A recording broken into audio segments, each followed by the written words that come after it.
Hey everyone, welcome back. Today, we're diving into a whole new world, the world of animal welfare. And to do that, we're going to take a look at, well, a children's book. A children's book. Yeah, it's called Spike, but Now I Am Free. Okay. I'm intrigued. It's about, well, the story of a horse named Raja. And it really got me thinking about, compassion and responsibility towards animals. I can definitely get behind that. There's something about children's books, right? They have this way of distilling big, complex issues into these simple stories that really resonate. Totally. So let's jump right into it, shall we? Let's do it. So picture this. We're introduced to this young girl, Debbie, and she's visiting this magnificent temple with her family in Trimbakeshwar. Imagine this massive temple built from a single black stone nestled in the mountains. Yeah, that imagery is amazing. Right. And amidst all this beauty and grandeur, Debbie spots something that just doesn't belong. A beautiful white horse, Raja, and get this, he's crying. A crying horse. Now, that's not something you see every day. Seriously. I mean, have you ever seen a horse cry? I can't say that I have. It's got to be heartbreaking, right? It's this incredibly poignant image that really pulls at your heartstrings. And Devi, being the kind soul she is, obviously she's drawn to him. She approaches Raja, and that's when she sees it. Here's what. A spiked bit. It's tied around his mouth, and it's so tight that he can't even close his mouth. Oh, that's awful. Spiked bits, those things are barbaric. They're designed to inflict pain, to control the horse through fear and discomfort. Exactly. And the book doesn't shy away from that. The illustrations, they show Raja's pain so vividly, and it's just heartbreaking. You can practically feel his suffering. Imagine not being able to close your mouth, the constant pain, the inability to eat or drink properly. Just awful. And Devi, she's horrified. So she tries to talk to the owner, pleading with him to remove the bit. You'd think that would be enough, right? The sight of a suffering animal, a child's plea. You'd think. But the owner, he completely ignores her. It's like they can't see the pain right in front of them, or they just refuse to acknowledge it. It's infuriating, right? But Devi, she's not giving up that easily. She's determined to help Raja, so she runs to her father, tears streaming down her face, begging him to do something. Oh, man, that image, that desperation. Yeah. It gets you right in the gut. I know, right? And her father, he sees his daughter's distress, and he sees Raja's pain, and he knows he has to do something. Plus, he knows that spiked bits, they're actually illegal. So it's not just about morality. It's about upholding the law. Exactly. And that's an important point, isn't it? Knowing the law, understanding what constitutes animal cruelty, it's crucial. It empowers us to take a stand. For sure. So Devi's father, armed with that knowledge, he knows what he has to do. What's he going to do? He immediately reports the incident to the police. Good for him. Involving the authorities, it's so crucial in these situations. Sometimes it's the only way to ensure something actually gets done. It's like handing it over to the people who are equipped to handle it, Right. So the police arrive, and things start to change for Raja. It's like this weight has been lifted.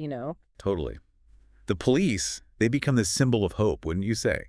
They assess the situation, they confront the owner about the bit. And that's where education becomes super important, because sometimes it's not about bad intentions. It's just, well, ignorance. For sure. And you can see it in the story, right?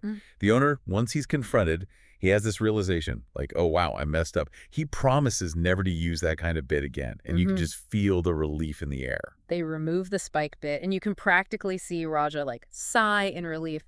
But here's the thing. The book doesn't sugarcoat it. It shows that there's still blood in Raja's mouth. Right. A reminder that the effects of cruelty, they don't just vanish overnight. Exactly. Healing, it takes time.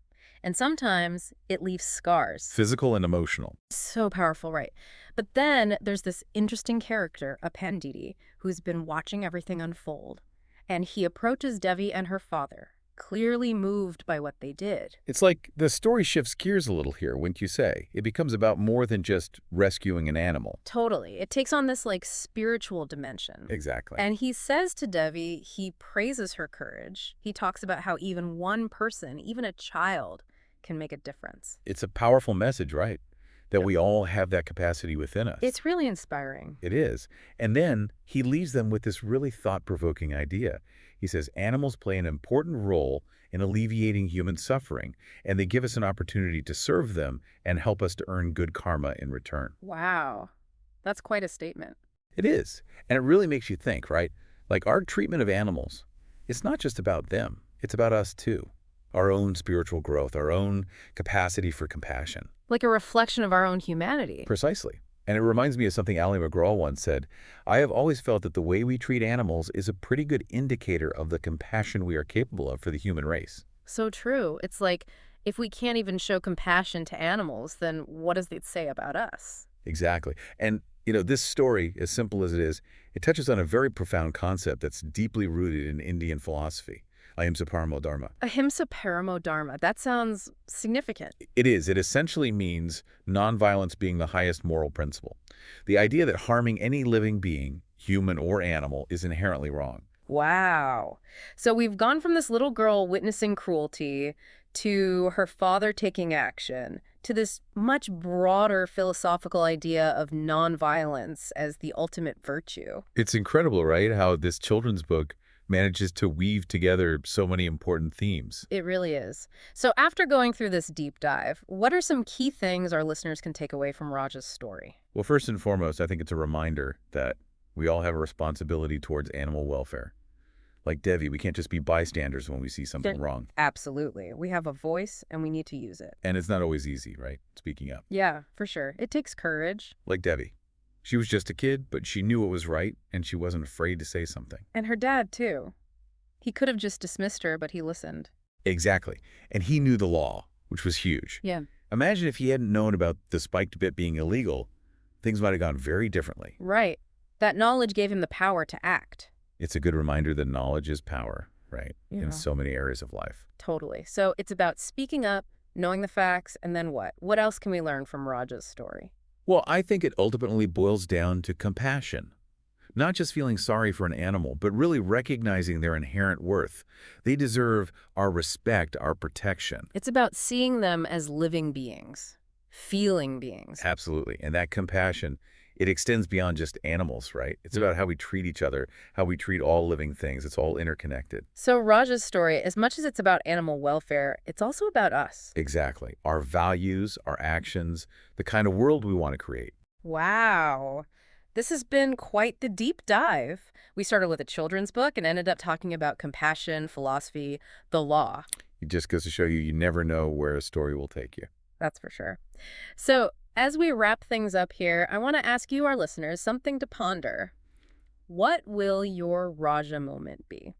What a great question. When will you choose to speak up, to take action, to make a difference? It doesn't have to be a grand gesture. Even small acts of kindness can have a ripple effect. So until next time, remember, every single one of us has the power to make the world a little bit brighter, a little bit kinder, one Raja at a time.